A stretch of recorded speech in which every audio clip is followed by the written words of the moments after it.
बिल्कुल अभय, देखिए जिस तरीके से मध्य प्रदेश के दूसरे राज्यों के शहरों में फंसे मजदूरों को वापस लाने की कवायद की जा रही है, उसी तरीके से मध्य प्रदेश में जो मजदूर दूसरे राज्यों के फंसे हैं उनको भी वापस पहुंचाने की कवायद लगातार की जा रही है। और यहाँ पर जो मुख्यमंत्री शिवराज सिंह चौहान है, उन्होंने आईएएस अफसरों को इस बात की जिम्मेदारी दी थी कि वो अलग अलग राज्यों के अफसरों के साथ समन्वय बनाकर अपने यहाँ के मजदूरों को वापस लाने का काम करें। तो वहाँ के जो मजदूर यहाँ पर फंसे हुए उनको वहां पर सकुशल उनको वापस लौटाया जाए, इसको लेकर पहल करें। और इसी को लेकर लगातार अफसर दूसरे राज्यों के अफसरों के साथ समन्वय बनाने का काम कर रहे थे। और उत्तर प्रदेश के लिए जो जिम्मेदारी सौंपी गई थी, वो मनु श्रीवास्तव जो आईएएस अफसर है, उनको इस बात की जिम्मेदारी दी गई थी कि वो यूपी के अफसरों के साथ समन्वय बनाकर यहाँ जो यूपी के मजदूर फंसे हुए हैं उनको वापस लौटाने की प्रक्रिया को पूरा करें। तो अलग अलग जगह पर जो उत्तर प्रदेश से आए मजदूर फंसे हुए थे, उनकी वापसी को लेकर अब यहाँ पर कवायद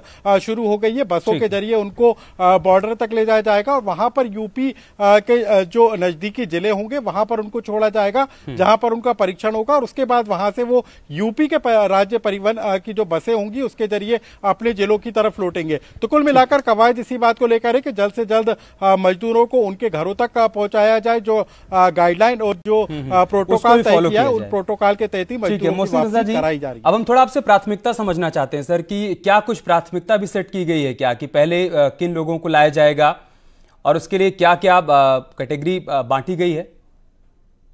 देखिए, बहुत विस्तार से अभी हमारे अपर मुख्य सचिव उनको वीसी करते हैं और पीसी भी करी, उन्होंने प्रेस कॉन्फ्रेंस के दौरान भी उन्होंने बताया है।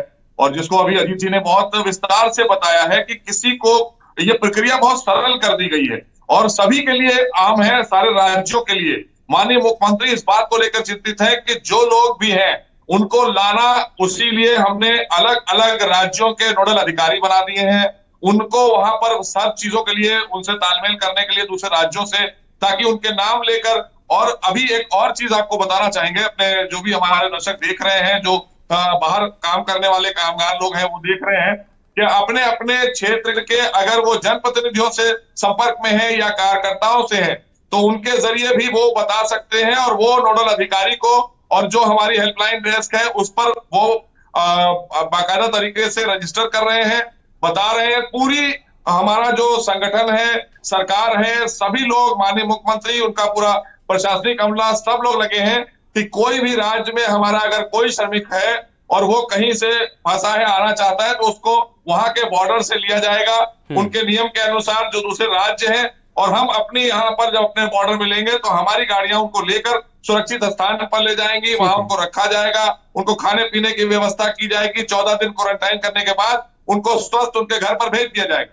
ठीक है सर, कुछ लोग जौनपुर के रहने वाले हैं, वो पुणे में फंसे हैं, वो क्या कुछ अपनी परेशानी बता रहे हैं वो एक बार हम दर्शकों को दिखा देते हैं। दरअसल जौनपुर के बीरबलपुर गांव के रहने वाले कुछ लोग महाराष्ट्र के पुणे में अभी भी फंसे हुए हैं और यूपी सरकार से वो मदद मांग रहे हैं। क्या कह रहे हैं, क्या उनकी परेशानियां हैं, वो भी देख लीजिए।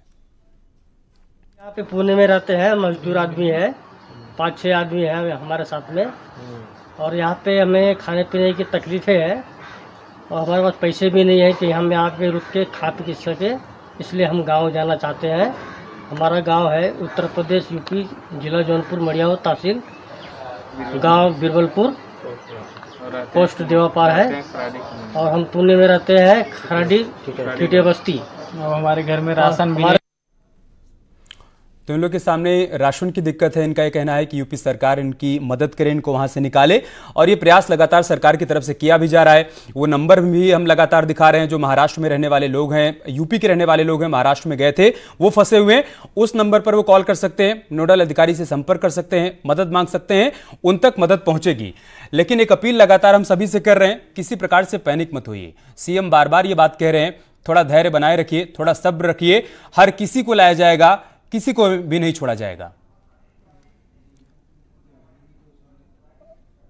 और पुणे से रविकांत हमारे साथ जुड़ चुके हैं, जो तमाम लोग वहां पर फंसे हुए उन्हीं में से एक रविकांत भी हैं।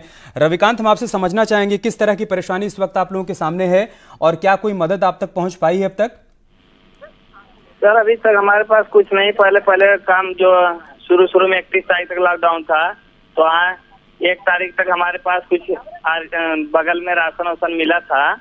इसके बाद जो अभी तक बोले कि नहीं 2-3 दिन बाद फिर आऊंगा यहाँ देने के लिए, आज तक अभी कोई आया नहीं। तो हमारा ठेकेदार जो गांव गया था तो उनसे मैं फोन करके पैसा सब मंगाया और इधर राशन भरा के खाया। अभी तो राशन जो था वो सब खा लिए, खत्म हो गया है। तो वही हम लोग सोच रहे हैं कि अब पैसा कहाँ, पैसा भी नहीं है, घर जाने के लिए हम लोग सोच रहे हैं। ठीक है रविकांत, हम उम्मीद करते हैं कि आप तक मदद जल्द से जल्द पहुंचेगी, क्योंकि इस वक्त यूपी सरकार के मंत्री मोहसिन रजा भी हमारे साथ जुड़े हुए हैं और सरकार की तरफ से लगातार प्रयास भी किया जा रहा है। बस आप लोग थोड़ा सब्र रखिए, थोड़ा धैर्य दिखाइए। अनामिका, मैं आपके पास आऊंगा। जो कामगार और श्रमिक इस वक्त लौट कर आ चुके हैं और क्वारंटाइन सेंटर्स में मौजूद हैं, उन्होंने अपने अनुभव भी आपको बताए होंगे बातचीत के दौरान। तो जब तक वो यहाँ नहीं आए थे, किस तरह की परेशानियों से उनको दो चार होना पड़ा, कैसे उन तक मदद पहुंची, कैसे उन्होंने अपने दिन काटे, थोड़ा उसके बारे में समझाइए और बताइए। बिल्कुल, देखिए अमित, कुछ लोग यहाँ पर ऐसे हैं, ये जो ब्लॉक है ये हरियाणा और चंडीगढ़ वाले लोगों के लिए, यानी कि जो लोग हरियाणा और चंडीगढ़ में रुक गए थे, फंस गए थे, उनको इस ब्लॉक में रखा गया है। ये जो ब्लॉक है इसमें बिहार के, अच्छी बात क्या है मैं बता दूं आपको, सिर्फ ऐसा नहीं है कि यूपी सरकार सिर्फ यूपी के फंसे हुए लोगों को ही यहाँ पर ला रही है। यहाँ पर 130 लोग ऐसे हैं जो उत्तर प्रदेश के रहने वाले ही नहीं है, वो बिहार के कटिहार जिले के रहने वाले हैं, लेकिन वेस्ट यूपी के अलीगढ़, मुरादाबाद जैसे जिलों में बर्तनों का काम करते थे। लॉकडाउन हुआ, सब फंस गए, बिहार के रहने वाले लोग हैं, यूपी में फंस गए, फिर भी इनको यूपी सरकार की ओर से मदद पहुंचाई गई और इनको क्वारंटीन किया गया यहाँ पे। और अब ये कवायद की जा रही है कि बिहार सरकार से बात करने के बाद इनको बिहार बॉर्डर तक बसों के जरिए छोड़ा जाए। ये बिहार के रहने वाले लोग उत्तर प्रदेश सरकार को धन्यवाद बोल रहे हैं और ये कह रहे हैं कि हमें 15 दिन से यहाँ पे रखा गया है, खाने पीने की सुविधाएं दी जा रही हैं, मेडिकल चेकअप करवाया जा रहा है और इनकी सरकार से भी ये कहा जा रहा है कि अगर आप तैयार है तो हम इनको बॉर्डर तक छोड़ने के लिए तैयार हैं, इनको बॉर्डर तक छोड़े ताकि अपने गंतव्य तक पहुंच जाए। इसके अलावा सबसे अच्छी बात क्या है कि ये लोग अब तक फंसे हुए थे, इन्हें 2 वक्त तक खाना तक नहीं मिल पा रहा था, बहुत सारे लोगों के पास चप्पलें तक नहीं थी। जब यहाँ पर आए तो उनको स्लीपर्स दिए गए। इसके अलावा खाना पीना, अब हालांकि समस्या और भी इनके पास, ये कह रहे हैं कि मैडम हम तो खाना खा लिए, हम तो रह रहे हैं, लेकिन रोजगार तो हमारा चला गया। ये बात और है कि अब रोजगार के लिए भी सरकार पहल कर रही है, लेकिन जो यूपी के लोग हरियाणा और पंजाब में फंसे थे, हमने उनसे भी बात की जो इस तरफ उनको रोका गया है, उनका ये कहना था कि उन्हें जो नंबर्स दिए जा रहे थे वहां के लोगों के जरिए एक टाइम खाना दिया जा रहा था। बहुत सारे लोगों ने ये तक कहा कि उन्हें 2 दिन पे एक बार खाना खाने को मिला, लेकिन जब जिला प्रशासन की ओर से चयनित किया जाने लगा, उनसे आधार कार्ड मांगा गया, उनका नाम पूछा गया, उम्र पूछा गया, तब जाके उनकी एक लिस्ट बनाई गई, सूची तैयार की गई। इसके बाद इन्हें ये बोला गया कि आप कल फला जगह पे खड़े हो जाइएगा और अपना आधार कार्ड दे दीजिएगा, नाम नंबर दे दीजिएगा, आपको यूपी तक छोड़ दिया जाएगा। इसके बाद इनको यहाँ पर लाया गया, बेहद खस्ता हालात में इनको यहाँ पर लाया गया था, लेकिन चूंकि अब अच्छी बात यह है कि इनका 15 दिनों का जो कार्यकाल था क्वारंटीन का, सीएम योगी में देवदूत नजर आ रहा है। उनको लग रहा है कि अगर वो नहीं होते तो शायद ये सकुशल यहाँ तक नहीं आ पाते। मोहसिन रजा जी, आप इस बात का जिक्र कर रहे थे कि अब सरकार का प्रयास ये है कि इतनी बड़ी संख्या में जब कामगारों और श्रमिकों को लाया जा रहा है उत्तर प्रदेश में, तो इनके रोजगार को लेकर भी प्रयास किया जाए और लगातार ये बात सीएम की तरफ से कही भी जा रही है। तो थोड़ा उसके बारे में बताइए सर। इस वक्त तमाम लोग देख रहे होंगे कि कहां तक आप लोग आगे बढ़ पाए हैं, क्या किया जाएगा जब ये लोग अपने घर चले जाएंगे, वहां पर होम क्वारंटाइन पीरियड भी पूरा हो जाएगा, तो कैसे इन सभी को आप रोजगार देंगे, आय का जरिया इनके लिए उपलब्ध करवाएंगे? देखिए, आप सभी देख रहे हैं कि पूरी दुनिया इस वक्त कोरोना जैसे वायरस से जूझ रही है और हिंदुस्तान बहुत सफलता से उससे लड़ रहा है, और उसमें खास करके उत्तर प्रदेश के आदरणीय मुख्यमंत्री योगी आदित्यनाथ जी जिस तरह से उन्होंने प्रयास किए हैं और प्रयासों से उन लोगों को अच्छे से रखा है जिनको वाकई में जरूरत थी, सुखद जिनका काम छिन गया था, जिनके पास रोज जीवन यापन के लिए काम करते थे और रोज अपना जीवन यापन चलाते थे, उनको खाना देना, उनको राशन पहुंचाना। लगभग पूरे जिले के अंदर 18 करोड़ लोगों को राशन पहुंचाया है आदरणीय योगी जी ने। और जो श्रमिक आ रहे हैं, 10 लाख से ज्यादा जो श्रमिक बाहर से आ रहे हैं और उत्तर प्रदेश के मिलाकर लगभग 15 लाख लोगों को नए सिरे से काम देने की बात उन्होंने कही है, उसकी योजना बनाई है माननीय मुख्यमंत्री आदरणीय योगी जी ने। तो लगातार गरीबों की चिंता, उनकी चिंता जिनका कोई सहारा नहीं है, जिनका इस कोरोना की महामारी के दौरान वो सहारा छिन गया है, उसके लिए सरकार और सरकार के मुखिया बहुत तेजी से दिन रात अपने प्रशासनिक अमले के साथ में योजना बना रहे हैं और पूरी योजना तैयार हो चुकी है। उनको पूरी तरीके से बस संयम रखने की जरूरत है, परेशान होने की जरूरत नहीं है। इस लड़ाई को बहुत ही सतर्कता से लड़ा जाएगा क्योंकि ये दिखने वाली चीज नहीं है, ये एक वायरस है, संक्रमण है। तो सबको सुरक्षित रखते हुए उनको काम भी देने की योजना आदरणीय योगी जी ने बनाई है। हम सब योगी जी का धन्यवाद भी कर रहे हैं कि वो दिन रात एक करते हुए ऐसे लोगों की चिंता कर रहे हैं। ठीक है, अजीत सरकार कहां तक बढ़ पाई है इस दिशा में आगे, जिसका जिक्र मोहसिन रजा जी कर रहे हैं। और साथ ही साथ ये भी बताइए, आज अवनीश अवस्थी ने कहा कि जब क्वारंटाइन सेंटर से श्रमिक अपने घरों के लिए जाएंगे तो उनको राशन भी दिया जाएगा, तो क्या ये सारे इंतजाम भी कर लिए गए हैं सारे क्वारंटाइन सेंटर्स पर?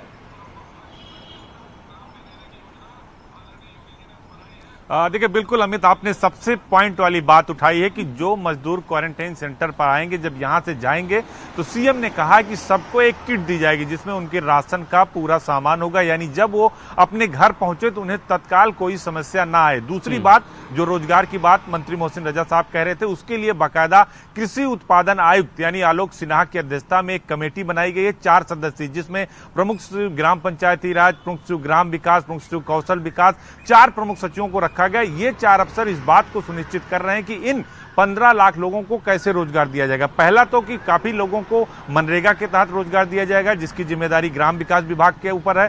इसके साथ ही पंचायती राज विभाग, जल शक्ति विभाग, ये उनके ऊपर जिम्मेदारी। और तीसरी बात, जो सबसे बड़ी जिम्मेदारी है वित्त विभाग का, इसमें बहुत बड़ा रोल है अमित, जो ओडीओपी यानी लोन बैंकों के लोन, और हर कोई अपना रोल निभा भी रहा है। इसी वजह से कामगार और श्रमिक वापस लौट पाए हैं उत्तर प्रदेश और अपने घर पहुंच पाने की उम्मीद इन सब में जगी है। बहुत शुक्रिया आप सभी का हमारे साथ जुड़ने के लिए। इवनिंग एजेंडा का हिस्सा बनने के लिए खबरें जारी हैं, आप बने रहिए हमारे साथ। नमस्कार।